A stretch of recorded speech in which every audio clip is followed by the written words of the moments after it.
Hello, Steve White, Steve Hearts 89. Well, James Gunn is a one-trick pony, and Warner Brothers has just worked this out. The reactions to the screenings to Superman basically are in, and it's a disaster. The studios basically looked at it and said, this is not right, this is not a Superman film, this is the wrong tone, this is basically Guardians of the Galaxy, and they realised that that's all James Gunn can do.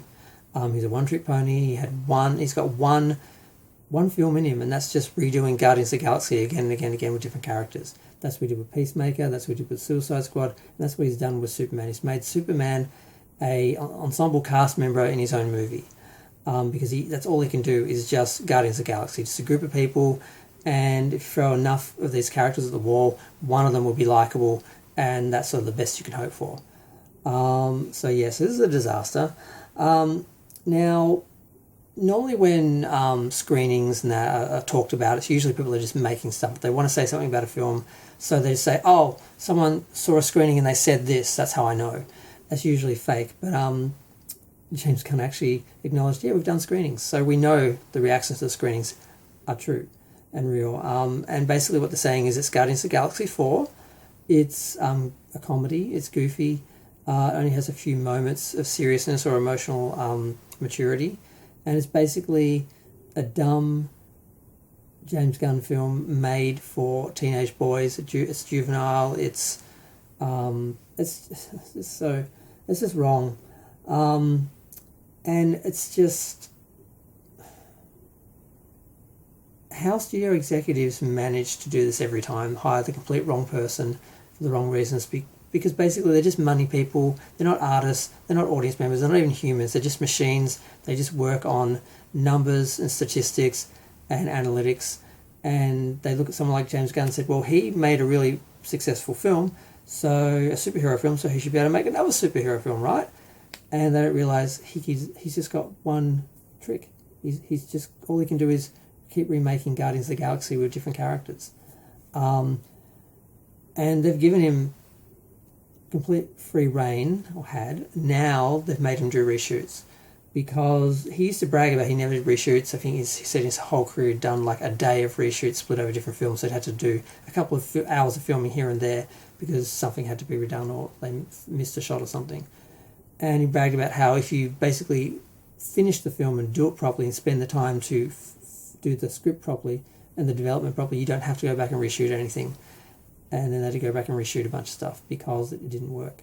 And they had to try and undo it and fix it. And they can't, because the whole film is Guardians of the Galaxy, and you can cut a bunch out, you can do some reshoots, but you can't change the DNA of the film. So this film is going to bomb, it's going to be a disaster, and Warner Brothers is going to go down because they have put all their eggs in one gun, and this gun is shooting blanks, and they are screwed. And it's really disappointing because I love Superman. He's my favourite superhero. I loved Christopher Reeve in the original films. He was my idea of what a man and a superhero could be. And to see someone like James Gunn destroy that and make it cringe and lame and uncomfortable and juvenile, and it's just everything about it's a mess, from the rollout of the first images, from the costume, which he's like, oh my God, you just can't do a costume for a man, for a superhero, and make it look right. And I'm like, yes, you can. It's been done a bunch of times. Maybe find a gay designer or someone who actually can look at a man and not be uncomfortable. Because apparently you can't handle looking at a man in a costume and trying to work out how to make that fit and make it look good, because that's beyond you, because you're just too straight. It's just so many things wrong with this guy. I mean, he was cancelled once upon a time for making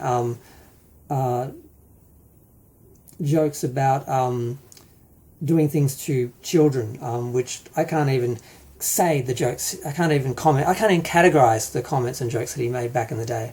And he somehow got away with it. He was cancelled for a while, pretend cancelled by Disney, just till the furor died down and they brought him back. How he got uncancelled, I don't know. If he'd just stayed cancelled, Warner Brothers would have had a future, and Superman would have, another great film. But we're not going to get that. So yeah, I just had to talk about that for a minute, because it's just really sad that they trusted him and they have, put everything in this film, and if it goes under, and it's going to, Warner Bros. Is going to go under. And the other reason it's going under is simply that the comic book fan community has split. Particularly Superman, you've got the Snyder Bros and everyone else.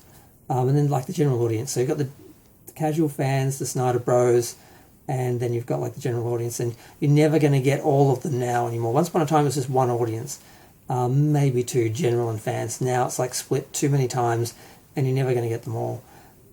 So this film was doomed, and to put all your hopes for Warner Brothers on one film that was doomed from the beginning just shows how much these executives don't know, and it's just sad. And I just need a bit of YouTube therapy to talk about it for a minute, because I love Superman and I don't want to see him go down like this, but it's happening before our eyes in real time. I'm going to go. Feel free to share, like, comment, subscribe. Let me know what you think of this